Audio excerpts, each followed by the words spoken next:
To be like Jesus, February the 11th. The blessings of obedience. Happiness guarded by God's law. For what the law could not do in that it was weak through the flesh, God did by sending his own Son in the likeness of sinful flesh on account of sin. He condemned sin in the flesh. Romans 8 verses 3. The happiness of human beings must always be guarded by the law of God. In obedience only can they find true happiness. The law is the hedge which God has placed about his vineyard. By it, those who obey are protected from evil. In transgression, Adam became a law to himself.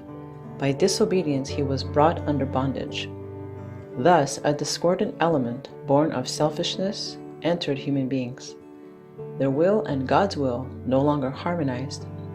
Adam had united with the disloyal forces, and self-will took the field. By Christ, the true standard is presented. He made it possible for humankind to be once more united with God. He came to take the sentence of death for the transgressor. Not one precept of the law could be altered to meet men and women in their fallen condition. Therefore, Christ gave his life in their behalf to suffer in their stead the penalty of disobedience. This was the only way in which humanity could be saved, the only way in which it could be demonstrated that it is possible for them to keep the law. Christ came to this earth and stood where Adam stood, overcoming where Adam failed to overcome. He is made unto us wisdom and righteousness and sanctification and redemption. Before the foundation of the world, Christ pledged his word that he would give his life as a ransom if men and women turned from their allegiance to God. He revealed his love by humbling himself, stooping from heaven to work among fallen, disorderly, lawless human beings. Of themselves, they could not possibly cope with the enemy.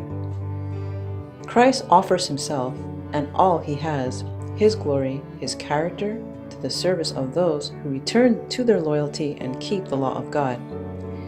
This is their only hope. Christ says definitely, I came not to destroy the law. It is a transcript of God's character, and I came to carry out its every specification. I came to vindicate it by living it in human nature, giving an example of perfect obedience. Signs of the Times, June 13, 1900. This ends the portion reading of To Be Like Jesus by Ellen White.